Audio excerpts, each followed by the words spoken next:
कल विश्व प्रसिद्ध जगन्नाथ रथ यात्रा निकाला गया।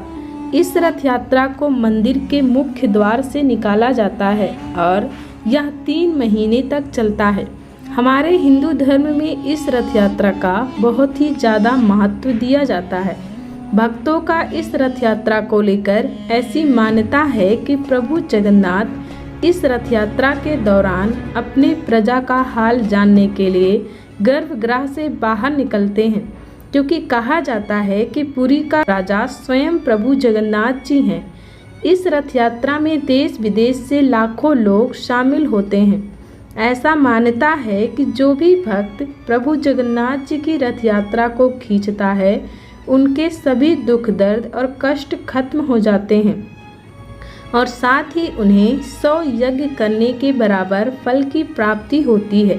धरती का बैकुंठ माने जाने वाला जगन्नाथपुरी धाम अपने अंदर कई चमत्कार और रहस्य को समेटे हुआ है।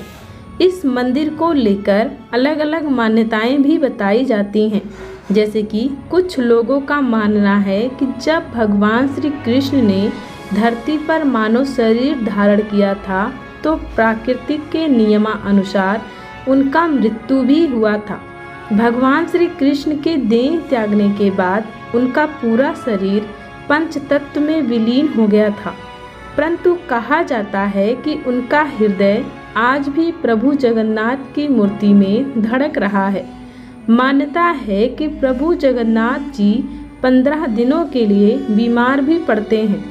कहा जाता है कि रथ यात्रा निकलने के 15 दिन पहले प्रभु जगन्नाथ, बहन सुभद्रा और भाई बलदेव की मूर्तियों को जेठ माह के पूर्णिमा के दिन महास्नान कराने की परंपरा किया जाता है।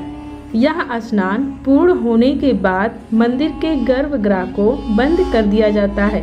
माना जाता है पूर्णिमा स्नान में ज़्यादा पानी से नहाने के कारण प्रभु जगन्नाथ बीमार हो जाते हैं, इसीलिए उनका दर्शन भक्त 15 दिनों के लिए नहीं कर पाते, क्योंकि वह 15 दिनों के लिए एकांत स्थान पर रखे जाते हैं ताकि उनका उपचार ठीक से हो सके। जगन्नाथ रथ यात्रा का महत्व। दोस्तों, कहा जाता है कि जगन्नाथ रथ यात्रा देखने वाले व्यक्ति के सभी कष्ट व दुख दर्द दूर हो जाते हैं। जो भी इस रथ यात्रा में शामिल हो जाता है वह अपने सभी पापों से मुक्त हो जाता है। इसीलिए इस रथ यात्रा को देखने के लिए देश विदेश से लोग शामिल होते हैं।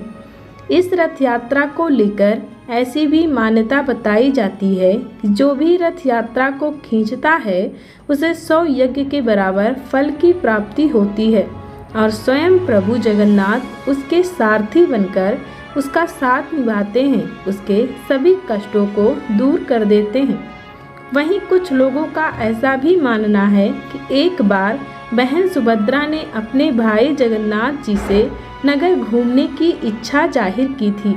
तभी से हिंदू धर्म की मान्यताओं के अनुसार आषाढ़ के शुक्ल पक्ष की द्वितीया तिथि को भगवान जगन्नाथ, भाई बलभद्र और बहन सुभद्रा अपने मौसी के घर जाते हैं। रथ यात्रा पुरी के जगन्नाथ मंदिर से 3 दिव्य रथों पर निकाली जाती है। सबसे आगे बलभद्र का रथ, उनके पीछे बहन सुभद्रा और सबसे पीछे जगन्नाथ का रथ होता है। इस साल जगन्नाथ यात्रा 20 जून से शुरू हुई और इसका समापन 1 जुलाई को होगा। कलयुग का धाम माना जाता है जगन्नाथपुरी धाम, इसलिए दुनिया में कुछ भी होने से पहले प्रभु जगन्नाथ अपने भक्तों को सबसे पहले संकेत देकर सतर्क करते हैं। जगन्नाथपुरी धाम हिंदू आस्था का प्रसिद्ध धाम माना जाता है। यह एक ऐसा पवित्र स्थान है जहां पर केवल हिंदू धर्म के लोग ही जा सकते हैं। हिंदू मंदिर की भव्यता का अंदाज़ा इस बात पर ही लगा लीजिए कि इस मंदिर में दुनिया का सबसे बड़ा रसोई बना हुआ है।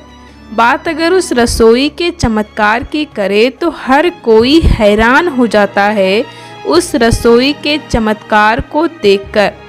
इस मंदिर का प्रांगण सबसे बड़ा है। यहाँ पर हजारों से ज़्यादा श्रद्धालु आते हैं हर साल। दोस्तों, इन दिनों जगन्नाथपुरी मंदिर में एक ऐसी घटना घट रही है जिसे देखकर हर कोई अचंभित हो रहा है, क्योंकि ऐसा घटना आज से पहले कभी नहीं घटा था। किसी को समझ में नहीं आ रहा है कि आखिर ये क्या हो रहा है। क्या भगवान जगन्नाथ फिर से किसी अनहोनी के होने का संकेत दे रहे हैं, या फिर वह अपने भक्तों को सतर्क कर रहे हैं किसी बड़े अनहोनी से बचने के लिए। आखिर कौन सी है वह घटना, चलिए जानते हैं आज के इस वीडियो में। इस बार भगवान जगन्नाथ हमें कौन सा संकेत देना चाहते हैं, इस बारे में किसी को नहीं पता।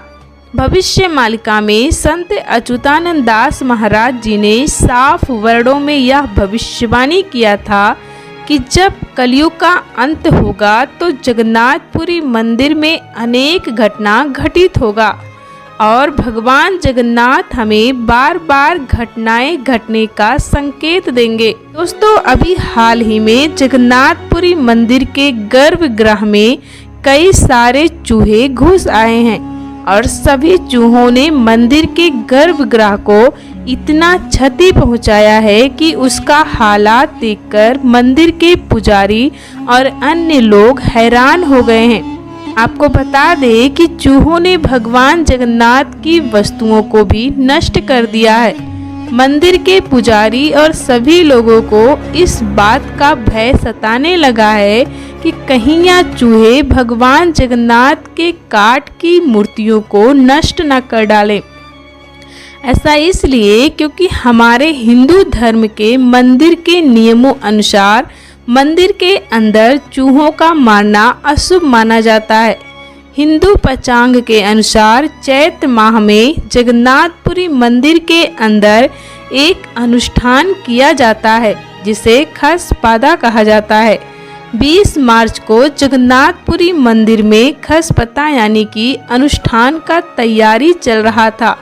जैसे ही मंदिर के पुजारी भगवान जगन्नाथ का अनुष्ठान कराने के लिए मंदिर के गर्भगृह में पहुंचे तो उन्होंने देखा कि चूहों ने उनके वस्त्रों को नष्ट कर डाला है। मंदिर में चढ़ाए गए प्रसाद को भी उन्होंने खा डाला था और चारों ओर उनके मलमूत्र पड़े हुए थे। मंदिर के श्रेष्ठ पुजारी ने इसके बारे में बताया कि जब मंदिर के गर्भगृह का मुख्य द्वार बंद कर दिया जाता है तो सभी चूहे तबाही मचाना शुरू कर देते हैं। मंदिर के प्रशासन ने हाल ही में चूहों, कबूतरों और बंदरों से निपटने का एक अलग ही रास्ता अपनाया था।